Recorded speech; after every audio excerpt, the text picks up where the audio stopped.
ভাৰতৰত্ন গোপীনাথ বৰদলৈ আৰু তেখেতৰ সুযোগ্যা পত্নী সুৰবালা বৰদলৈৰ সমাধি ক্ষেত্ৰটোক আমি শান্তিস্থল বুলি নামাকৰণ কৰিছিলোঁ আৰু প্ৰত্যেক বছৰে তেখেতৰ জয়ন্তীৰ দিনা বা মৃত্যু দিৱসৰ দিনা তেখেতৰ অনুগামী কৃতজ্ঞ অসমীয়া জাতি ইয়াতে সমবেত হয়। কিন্তু বহু দিনৰ পৰা এটা অনুভৱ কৰা হৈছিলে যে এই সমাধিস্থলীখন আৰু অধিক উন্নত কৰিব লাগে, সুন্দৰ কৰিব লাগে আৰু তেখেতৰ যি অৱদান সেই অৱদানৰ লগত সংগতি ৰাখি ইয়াক আৰু অধিক গৰিমামণ্ডিত কৰিব লাগে। জাগা ইমান নাছিলে, বহুত কম মাটি আছিলে, তথাপিতো এই কম মাটিৰ ভিতৰতে লোকনিৰ্মাণ পথ বিভাগে যিমানখিনি কৰিব পাৰি ইয়াক এটা গৰিমামণ্ডিত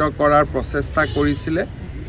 নতুন বছৰৰ আৰম্ভণিতে এই শান্তিস্থলৰ নৱনিৰ্মিত যিটো ৰূপ বা নৱনিৰ্মিত যিটো স্বৰূপ তাক আজি ৰাইজৰ বাবে, জনতাৰ বাবে, লোকপ্ৰিয় গোপীনাথ বৰদলৈ অনুগামীসকলৰ বাবে মুকলি কৰি দিবলৈ পাই আমি সঁচাকৈ কৃতজ্ঞ হৈছোঁ।